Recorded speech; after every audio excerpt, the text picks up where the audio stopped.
Hey Sunflowers and Squares! Welcome back to BPDsquared, where we discuss mental health from a black girl's perspective. My name is Brenda, and today I have a very special guest with me. This is my husband. This is Ken. So today, Ken and I are going to be doing a relationship Q&A. Over on my Instagram, I asked you guys to send in some questions to, give us an idea of what you guys want to know when it comes to how to deal with relationship problems, especially if you're in a relationship with a person who may have BPD or mental illness in general. So I want to give a special shout out to Life of an Overcomer, Stonehaven Mind, and of course Rates Place for sending in questions, and also to everybody who followed me on Instagram who were, just being encouraging and saying that, he should do it, basically.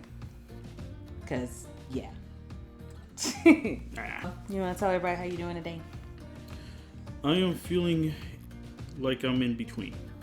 What does that mean? That means that I'm good and okay and meh. Okay. Today has already been a very stressful day. So, just to get that question out of the way in case you guys care or were wondering. Basically, Ken and I actually met online.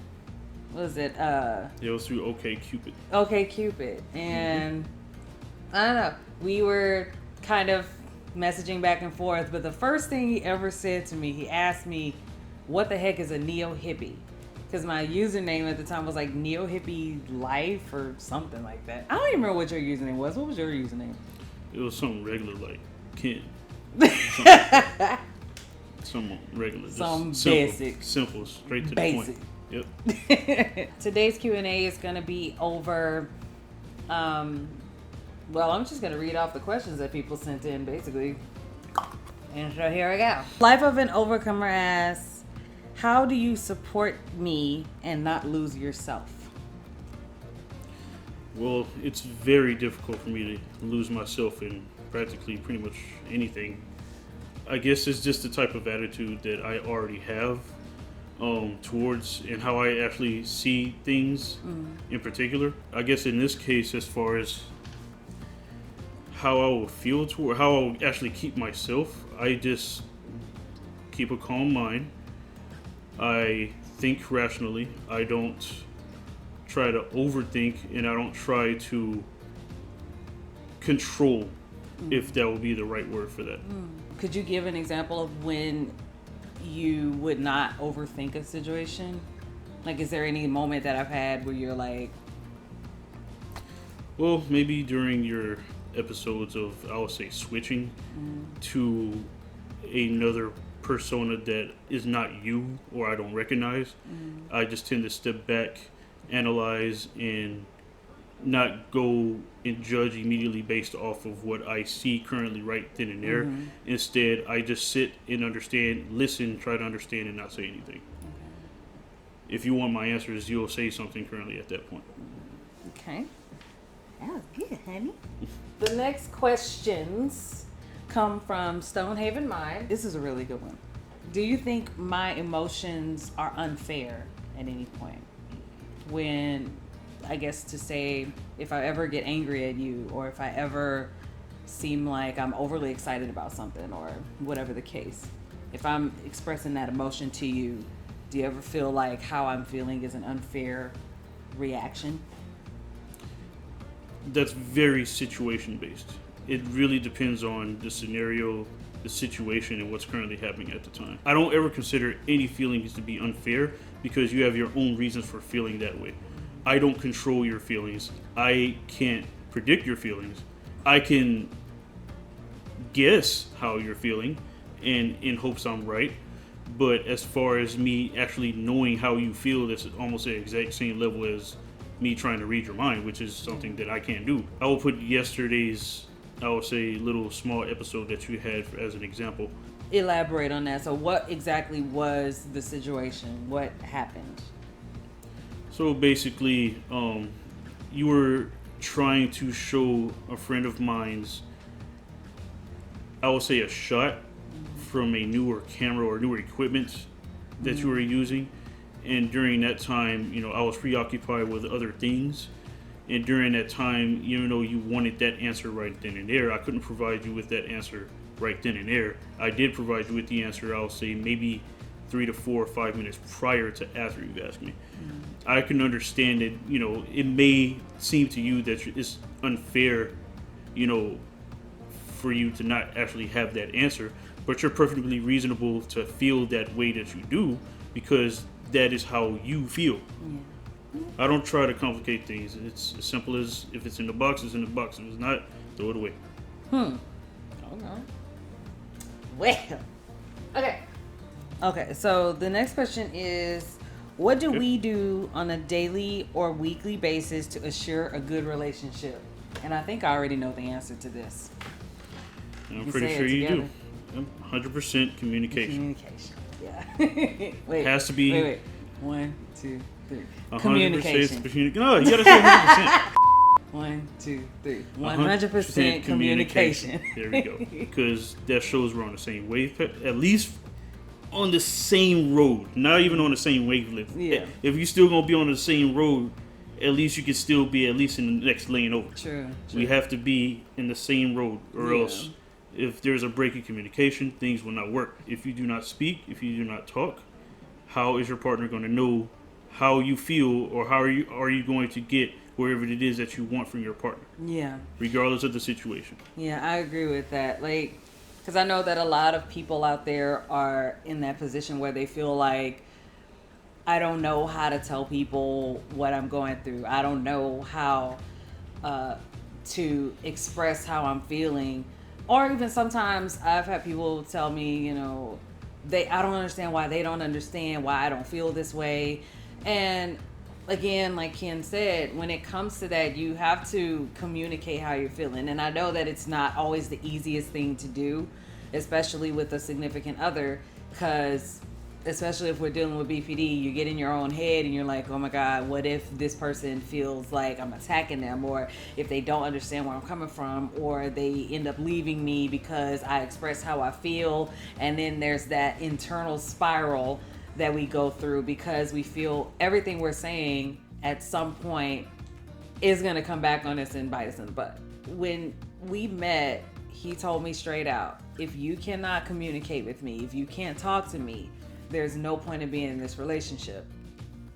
Now, we didn't find out till later on, were we married yet when we found out? Okay, so we were already married when I got diagnosed. However, we knew coming into the relationship that we had to be open and honest with each other. We had to express what we were feeling to each other in order to even get to this point. When it comes to expressing yourself to each other, or expressing yourself to your partner, significant other, family members, whomever it may be, you have to kind of be aware of what you're going through at the time.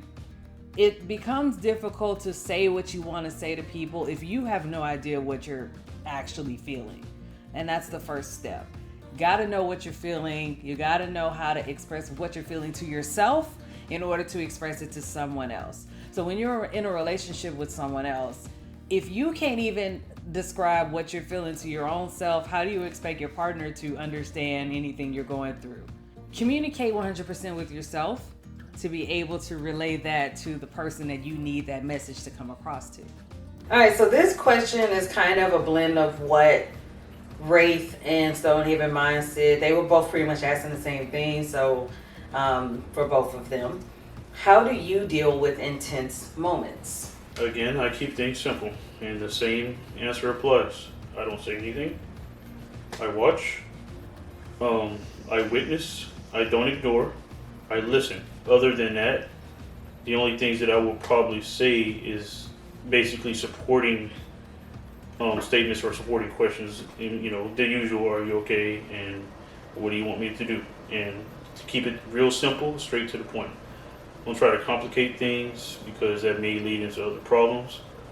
So just keep it simple and to listen. Listen more than to say anything. It was a point where I was having a moment of age sliding and it was very intense for me because I was stuck in this state where I wasn't sure exactly who I was and what I was going through at the time. And in my mind, in my mental world, I was like a 4-year-old girl, a 4-year-old child. And at that time, I was really nervous about what was going on. I was unaware of the world around me.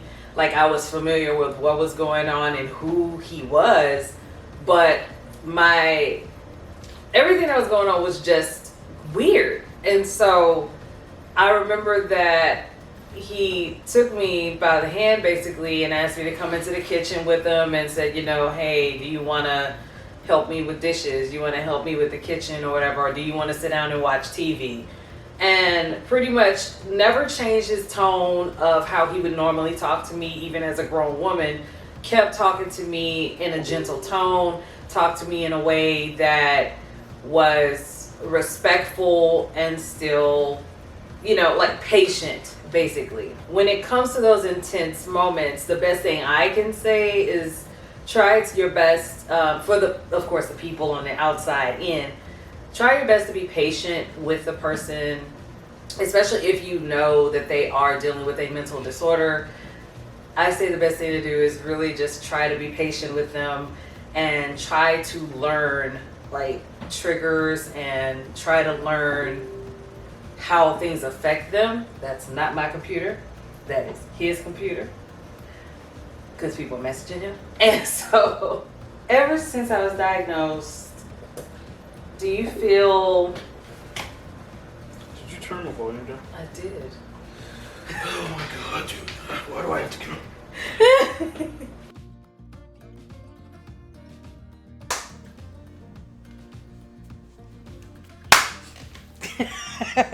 So I have a question for you. Okay. Ever since I've been diagnosed, what changes do you feel had to have been made for our relationship to continue working? Nothing much, because the universal answer is to have 100% communication. If you feel that there is something that's happening or changing, let me know. Okay. I remember you saying that there are some couples that could possibly, break up because of the diagnosed of the symptoms. The spouse doesn't really know what to do with that because now they feel that that's not the person that they've met. I would still kind of say that's not an excuse to leave the person. If you're willing to still leave that person, that means that there was still a break of communication long before the diagnosis even happened. Because if you love that person, if you guys have an established communication with each other, that you feel comfortable of speaking about literally anything, even about the rocks that's on the ground, anything, then there shouldn't be any issue or anything changing just because now you have a disorder or I could possibly be missing a limb doesn't change the fact that I'm still going to love you the same way. Now, you still have full right to still leave the significant other because that is your own reason. You are your own human. But as far as wanting to still try to keep an established relationship, then I feel you can still work that out simply by communicating with each other. That's a beautiful point. Very beautiful point, yeah. Another thing I wanted to ask you. Okay. How has my diagnosis affected you personally? Well, it does disappoint that you're still not 100%, the person that I've met. Now it just changes to where, since we already have an established relationship and we've been with each other for so long, that this doesn't affect the relationship, because before we met or during the time that we met, we already made it clear that anything that happens, talk to the other person about it. If I couldn't handle it, then that means that I wasn't comfortable with being with you in the first place.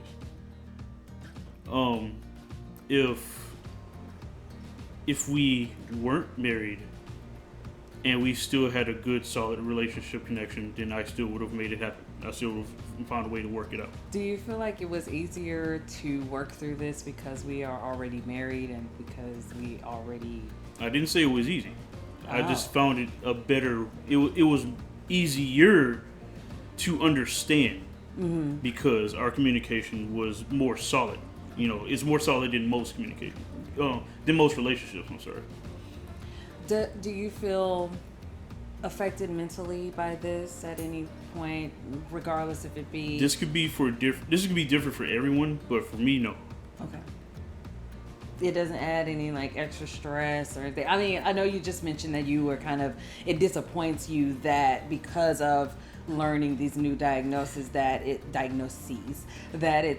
disappointing because a lot of times I'm not the person that you came to know. This is one of the changes that you got to get used to now that it's a part of your life and it's part of your relationship. It only becomes a little bit, I would say, complicated or frustrating is when it happens during a time that I really need to have your undivided attention, or if I'm in the middle of doing something important and then it happens and it requires an attention seeking, I would say, net to get a hold of me. Yeah. That will probably be the only times, and that's just normal in any relationship. You don't have to have BPD for that. That's just literally something that comes a part of communicating with the significant other. What was it like for you the first time I went to the hospital when I had my breakdown, basically? How did you handle that? Because I was gone for like 2 weeks. It was annoying that you were gone, yes. But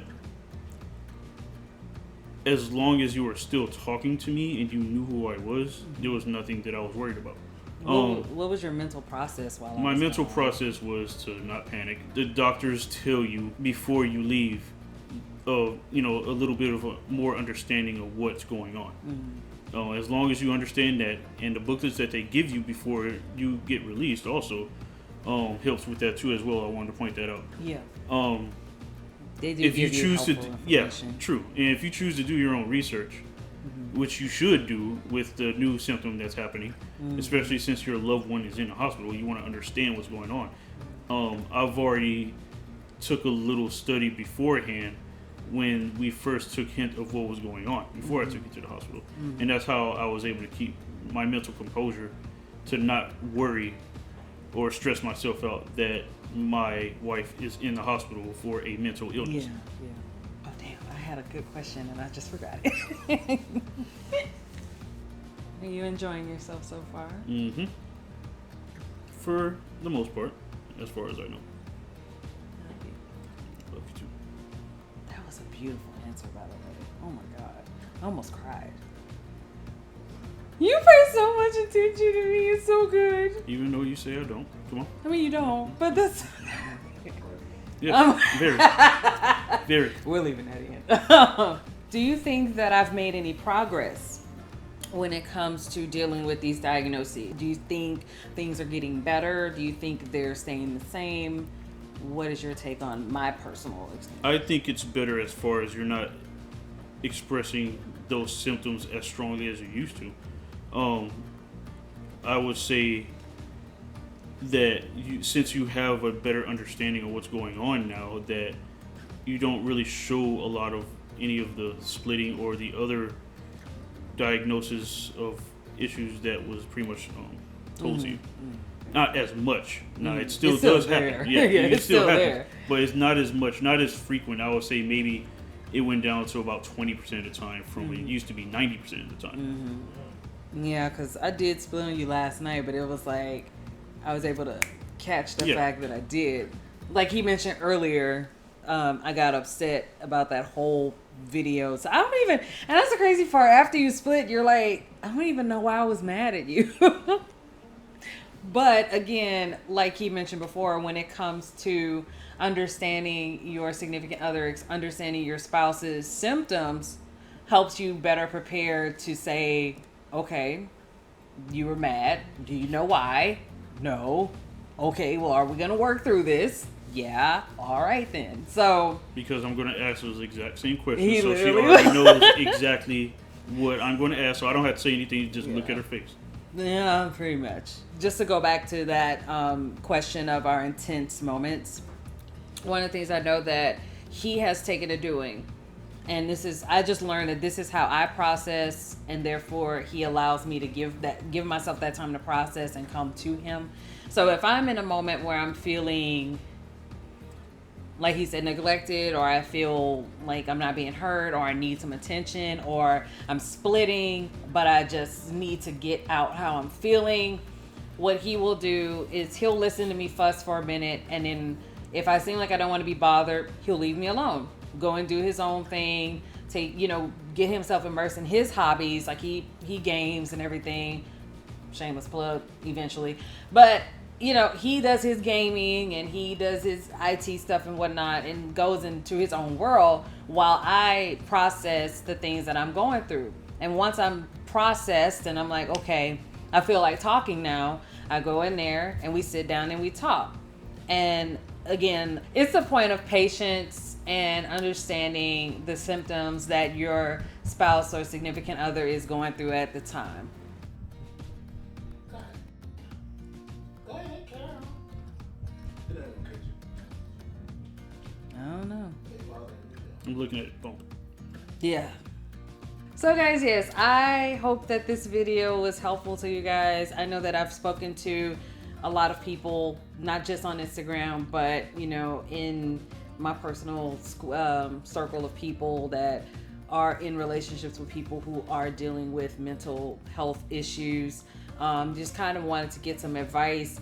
Now again, neither Ken or I are professionals or medical providers or anything like that. We're not therapists, psychiatrists, or anything. We're just giving our advice based off of our experience and our relationship and what we've learned as we've grown together as a couple through all the stuff that I've been through. And it's been a lot. For the last thing you pointed out, do not try to be a doctor. You are not a doctor. You're not a therapist. You are, whoever's listening, a husband or a wife. Continue doing the same thing as a husband and a wife. Nothing changed. Or a boyfriend or a girlfriend or a friend or a cousin or a sister. Whatever your relationship is to that person. Right. It is not your job to be the doctor, meaning it is not your job to fix it. Because your loved one is going through a tough time mentally, I know that the one thing that all of us want to do is make it stop. And I know that when we were first going through it and everything was starting to build up, the main thing Ken wanted to figure out was, how do I make it stop? And eventually we both had to come to a point to realize it's not our job to make it stop. It's our job to understand how to work through it. Because one of the things about certain mental disorders, especially when it comes to bipolar disorder, it is a disorder that is developed by chemical imbalances in your brain. And really the only thing that helps that, there is no cure for bipolar disorder as far as I know. So the only thing that really helps with that is sometimes medical treatment and a lot of talk therapy and a lot of studying and understanding your symptoms and, going through the treatment. With borderline personality, however, because it is a personality disorder that can be worked through as you learn how to develop yourself through treatment and talk therapy, it's not necessarily something that can be cured, but it's definitely something that the symptoms can subside over time. But regardless of whatever the issues are, you have to understand that it's not your job to fix the problem. Your job is just to be there to get through the problem together. So yeah, with all that, I just popped my shoulder. So yeah, with all that being said, guys, thank you so much for tuning in to this video. I hope that what we said was helpful to you guys in some kind of way. Just to reiterate, we're not professionals. We're just giving our experience, giving our advice based off of our experience in our relationship. And so, as always, make sure you guys follow me on Instagram. Make sure you check out my website so you can learn a bit more about bipolar disorder, borderline personality disorder, other disorders. Join the forum so we can get to talking about this. There will be a section on there that I will link below that is going to be for spousal advice. So basically, if you are in a relationship with someone or feel that you need to just talk about what's been going on with you and your significant other through these trying times, there will be a section for you guys so that we can get the discussion going. So if you need some help, there's people there to talk. I'm just trying to think. Please make sure to like and subscribe because she works very hard. very hard on these videos for you guys. So please support my wife in her endeavors and her adventures of being bipolar. And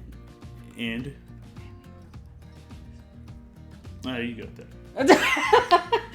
Oh, that's so That's it, my sweet. part. I didn't even make him say that. Okay. Anyway. Thank you, honey. But yes, you have to do the thing with me now. Like, comment. No, what is it? Like, comment, and subscribe. Okay, you ready? I'm just gonna do subscribe. No. Subscribe. All right. So, like Keenan said, make sure you like, comment, and subscribe so you guys don't miss any future videos.